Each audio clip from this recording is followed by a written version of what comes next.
I was always fascinated by the large glass panels, which separated the airplanes and the passenger terminals at airports. I couldn't imagine how they manufactured pieces of glass that large and how they were transported and installed. Today, nothing was moving outside, nothing except the snowflakes.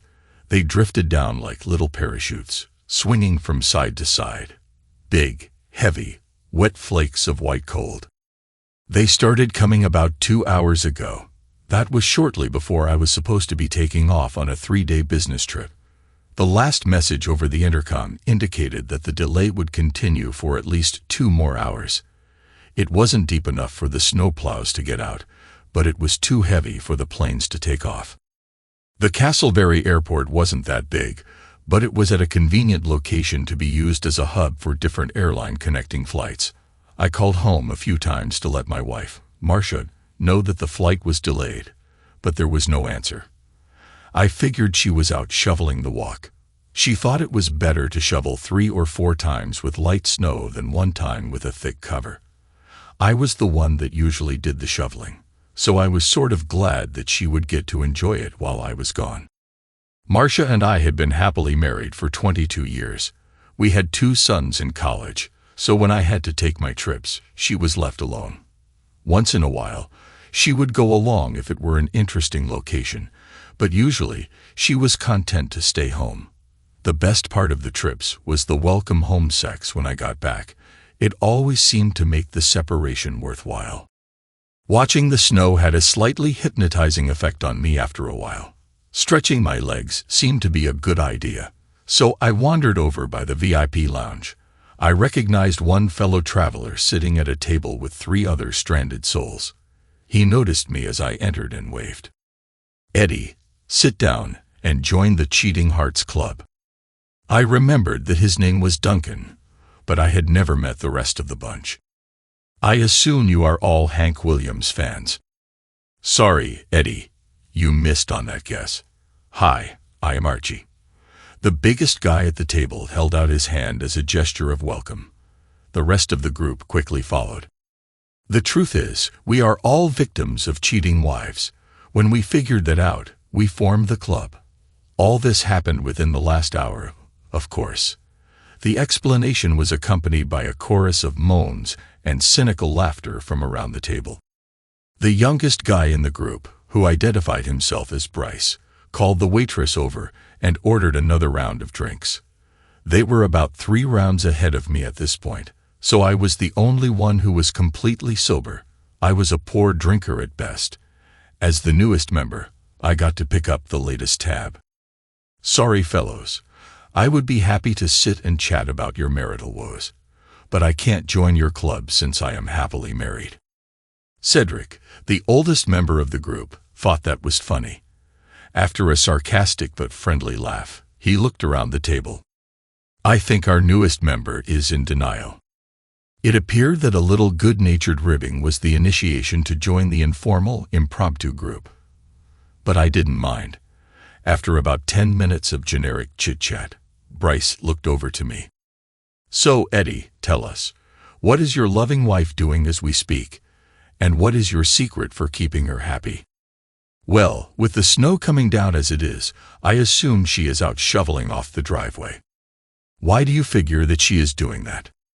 "Well, she is not answering either the house phone or her cell. She must be outside." "Would she normally expect you to be calling her now?" "No, I usually wait until I am settled in. Tomorrow morning sometime." A low groan spread around the table after I uttered that. They were all expressing disbelief in my statement. "What? What the heck are you trying to say?" Cedric decided to speak up. "Let me get this straight. You leave the house on a trip, out of town for a week, and your wife, all of a sudden, is not available on the house phone or her cell phone. Does this happen much normally?" "What do you mean?" "Think about it. How often is your wife in a situation where you cannot contact her on one of the phones?" "Never. That is why I believe she is out shoveling the driveway." I was rewarded with another round of groans. I took out my cell and dialed our home phone and Marcia's cell phone. There was no answer on either of them. I ended up having to contend with 4 smirks from 4 cynical drunks. The heck with it. I needed another drink. I was trying to think of a way to get the guys to lay off me for a while. How did you vagabonds get to be so bitter about all of this? Lots of couples split up. It's not a big deal nowadays. Well, we all split because our wives had affairs. None of them were what you would call normal divorces. They were all the results of infidelity on the part of the wife. And how did you all find out about these affairs? Archie sort of volunteered to go first. I was just getting ready to go to work one day when I caught the tail end of a conversation my wife was having. All I heard were the words hot tub and wine.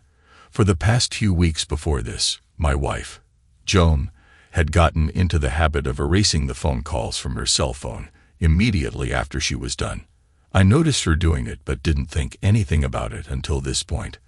For some reason, things did not feel right. Between her recent attitude and the bits from the phone call, I got curious. I waited until she walked out of the room and then picked up her phone. She had 8 speed dial numbers. All of them were family or friends except the last one. I could not figure out why my wife would have the number of a nail salon preloaded into her cell phone. I wrote down the number and left for work. I got the feeling some of the guys heard this story before, but I was anxious to hear the rest. My secretary had no trouble at all finding out who the nail salon phone number really belonged to. Todd Mitchell, a local real estate agent and friend of the family. I made a few phone calls and discovered that only 2 motels in town had hot tubs and only 1 room had been reserved for the day. I called my wife and asked if she wanted to meet for lunch. She said she couldn't because she had to meet her friend Janet. Since that was nonsense, I figured she was going to meet Todd over the lunch hour. I loaded his phone number in my cell and left for the Rainbow Motel. Duncan ordered another round of drinks, but I switched to Coke. Archie continued with the account of his wife's dalliance. Todd arrived at the motel before I did and parked his Mercedes in front of room 117. I parked a few spaces down from it. I only had to wait a few minutes until Joan's Civic entered the back lot. I got out of my car and leaned on the fender. The expression on her face was unforgettable as she recognized me. She knew that I had seen her and had no option except to park and get out. She tried desperately to convince me that Janet was meeting her there and they were going to just drive 1 car to the restaurant. I didn't say anything but just smiled. She stopped talking and I took out my cell phone and dialed the new preloaded number. When Todd answered, I said, "Joan is going to be a little late today, and they are towing your car away." My wife stood with her mouth agape as Todd jerked the door of the motel room open to see what was happening to his Mercedes. By that time, I was standing by the door. When he rushed out, he tripped over my extended leg and fell right on his face. A swift kick to his genital area completed things. I quietly got into my car and drove to the lawyer's office. 6 months later, I was a free man, and so was Todd. I take it that you had no idea anything was going on until you happened to overhear part of a conversation. That's right, Eddie. I found out later that they had been together for almost a year. I trusted my wife and had no reason to doubt her fidelity. There is nobody more gullible than a loving husband. Duncan stretched out in his chair, unsuccessfully trying to turn it into a recliner. Maybe you should try your wife again, Eddie. She might be done shoveling by now. When neither the house phone nor her cell phone got answered, I was rewarded with a round of moans and eye-rolling. Bryce leaned over the table. "Eddie, do you have a neighbor you could call, just to see if everything is okay?" After flipping through a small telephone book I had in my coat pocket, I called the old guy who lives across the street. He was retired and enjoyed being the eyes and ears of the neighborhood. Cedric ordered another round of drinks. He switched to Coke also. Well, what the heck did he have to say? I didn't notice who asked the question. Marcia left the house about 2 hours ago, just when the snow started. He hasn't seen her since. The driveway and sidewalk have not been shoveled. As expected, a loud, long groan emanated from around the table. It was as if they were all saying, "I told you so." at the same time. It was Bryce's turn to entertain the group. Well, at least I saw it coming. I don't know how long it was going on when I started to pick up on the little things. Sadie and I had 3 kids in high school, and I was on the road far more than I should have been. The only good thing was that she kept the affair secret from the kids and never brought the guy to the house. At least I think she never did. I finally faked an out-of-town trip so I could check things out. It was pretty cut and dry. He picked her up at the mall, and they went to a motel about 20 minutes from our house. I watched from the outside as they took the elevator to the 3rd floor. I am a pretty laid-back guy, but I will resort to violence if I feel it is necessary. I went home from the motel and got a cooler filled with canned soda, a crossword puzzle book, a baseball bat, and a lawn chair. I took my time driving back to the motel. Duncan ordered a large plate of nachos from the bar. Bryce continued with his story. The desk clerk gave me a funny look when I walked in, but he didn't say anything. I set myself up right by the 3rd floor elevator door and waited. I took a good leak before leaving the house, so I wouldn't have to leave my post. My reward came about 2 hours later. Sadie came out of the room with her friend and immediately saw me sitting there. I recognized the guy as a neighbor from down the street. He was married with 2 kids. She ducked back into the room, and I could tell she pulled him along by the way he moved. That wasn't it, was it? No, but nothing exciting really happened. Over the next 15 minutes, he peeked out of the door several times. He decided to confront me, but when he walked out of the room, I stood up with the baseball bat in my hand, and he quickly returned. Finally, the motel manager came up on the elevator. We argued for several minutes. He asked me to leave, and I refused. He ended up threatening to call the police, and I told him it was a good idea. 20 minutes later, the police arrived. I told them that I feared for her life, and that she was being held against her will by an assaulter. It was a ridiculous story, but it did get the cops into the room to talk to Sadie and her boyfriend. 10 minutes later, the police came out of the room. Their demeanor had mellowed a little. In a quiet tone of voice, the officer told me that my wife was afraid to come out of the room because of what she had done. She asked them if they could take her to her sister's house, but wanted me to leave before she would come out. I left and went straight to my lawyer's office. She got the kids in the house, but I got my freedom. Sadie's boyfriend also found himself single, but not by choice. Another round of drinks showed up. We had no news about the delayed flight. Eddie, do you have any close family friends or acquaintances that Marcia might be confiding in while you're out of town? Duncan was trying to be tactful, but the question still stung a little. Most of our friends are married. The only guy I can think it might be is one of Marcia's old college friends, who just came back to town about 6 months ago. At first, she mentioned him several times, but lately, she hasn't brought up his name at all. I didn't like him because he was a little smarmy. How friendly were they in college? It was my turn to groan. He was a frat boy. We all started digging into the nachos, and Cedric started to tell us about his spouse. Julie and I were married 23 years. The kids were gone, and I was traveling a lot with the job. I was just returning from a 3-month job in Peru when things went to crap. I got a nasty spider bite the day before I left to come home. The doctor gave me a prescription for an antibiotic, but I couldn't fill it until I got back. I had a local pharmacist who knew everybody by name. When I filled my order, he asked me if I wanted to take Julie's prescription home, also since it was ready. That was no problem, but the pills were. I had gotten a vasectomy 10 years earlier, and my wife had gotten a prescription for birth control pills 2 days before I left on my trip. She had planned it ahead. I had a hard time following Cedric because I kept finding my mind wandering. His name was Travis Coates. He was good-looking and apparently rich. He drove a nice car and had a good job. I had his address and phone number in my little book, for some reason. I still felt he was a sleaze, but I could see where Marcia might find him attractive. The more I thought about it, the more troubled I became. I tried to concentrate on what Cedric was saying. I didn't say anything to Julie about the birth control pills.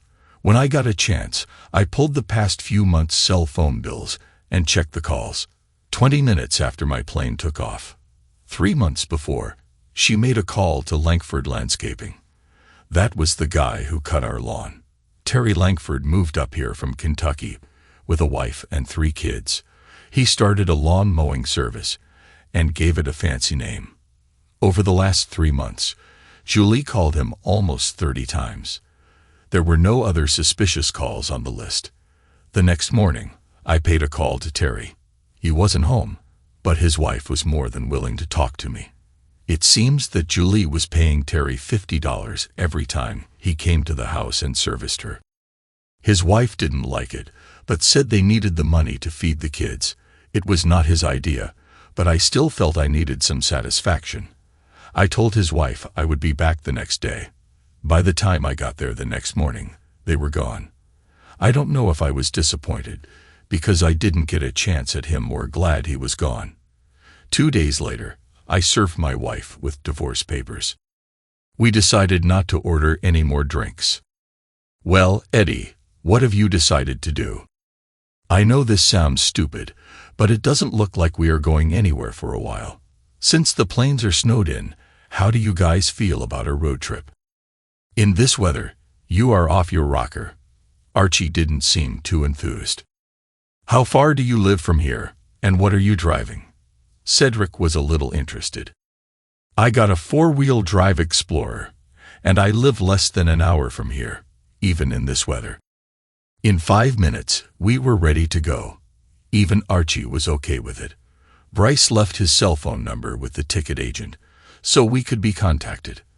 I had the Ford parked on the Marriott customer lot, by the terminal. Duncan punched the address for Travis in the GPS, and we were on our way.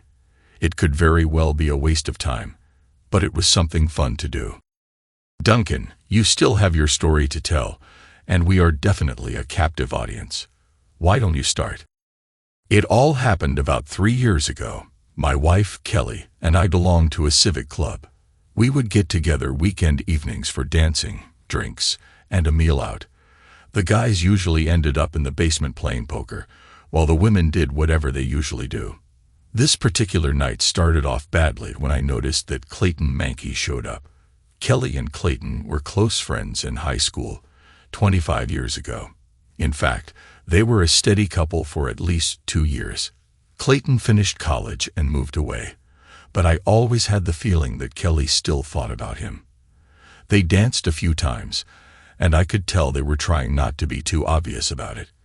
I noticed that as they talked, Kelly would keep glancing in my direction. I always positioned myself so that it appeared that I wasn't watching them. Once I saw her say something and then look at her watch. I thought that this was interesting. Are we going to get all this in before we get to Eddie's place, Duncan? Patience, my good friends. I socialized a little and found out that Clayton was staying in the penthouse at the Madison Inn. It appears he had done very well in the advertising business and didn't mind bragging about it. Trying not to be obvious, I also found out that he was driving a white Lexus. It was getting close to 9 o'clock when the poker game usually started. Kelly could always count on me being there until at least midnight. I casually mentioned to my wife that I would be going downstairs shortly and hoped she wouldn't mind. Of course, she had no objections. A few minutes later, I noticed her looking across the room at Clayton. She held up her hand and flashed 5 fingers, and then 4 fingers. He smiled and nodded. It wasn't hard to go out the back door, get my car, and drive over to the Madison. I parked in an inconspicuous spot and went inside. It was easy to observe the parking lot, and 10 minutes later, the white Lexus pulled up. As Clayton escorted my wife to the lobby, I took the elevator up to the 3rd floor. I waited patiently until it started back down to the lobby. The expression on my wife's face when the door opened was priceless. I looked at Clayton and said, "I am going home early. When you are done with her, drop her off at the house."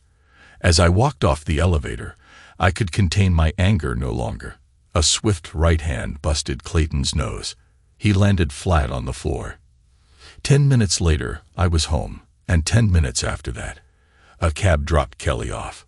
She came in, looked at me, and ran to the bedroom. Later that night, I drove myself to the emergency room and had my broken hand fixed. I never knew hitting a guy in the face could hurt your hand so much.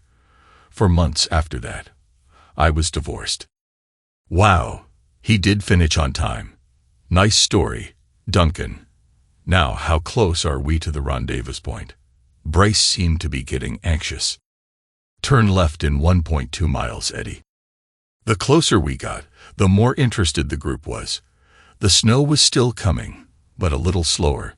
None of the streets had been plowed yet. It was actually pretty, but I was not in a mood to appreciate it. Do you guys see that blue Focus wagon on the left? Yeah, is that it? I parked a few feet from the Focus and got out. With a quick swipe of my hand, I cleared the snow off the driver's side door and opened it. She had left her purse on the passenger's seat of the car. Her cell phone was inside, and it showed 3 missed calls, all from me. By that time, all of the guys were out of the SUV. What are you going to do, Eddie? Do you want to go inside? The 5 of us could give the guy a heck of a scare. That's a good idea, Archie, but I think I'll go low-key on this one. Can one of you guys drive the SUV back to the parking lot? Duncan jumped in. Hey, no problem. We can just backtrack with the GPS if we get lost. About that time, Bryce's cell phone rang. The flight would be ready in an hour. We had just enough time to get back. Cedric and Archie got all the snow off the wagon, and we were on the way to the airport in no time. I parked the Focus beside the Explorer in the courtesy lot. I would only be gone 5 more days. By that time, Marcia would have figured out what happened. If she reported the wagon to the police, they would locate it with no trouble. I am sure she would be struggling to come up with some type of explanation, but it would be in vain. Tomorrow, I will contact my lawyer. In 6 months, I will be a member of the Cheating Hearts Club. The odds of all 5 guys getting together again were pretty slim, but we did have an interesting evening. It took me over a year to destroy Travis. I called in all the favors I had coming from friends over the years. He had built his career on slick talk, but didn't have the skills and knowledge to back it up. I would have loved to carry my revenge further, but he disappeared overnight. The house was sold, and I ended up having to give half of the proceeds to Marcia. She got no alimony or pension rights. Somehow, all of our friends and relatives were able to find out the cause of the separation. Marcia was not happy. Thanks to everyone who took the time to listen to today's stories. If you enjoyed it, please consider liking and subscribing if you haven't already. Feel free to share your thoughts on the events in the comments below. Take care.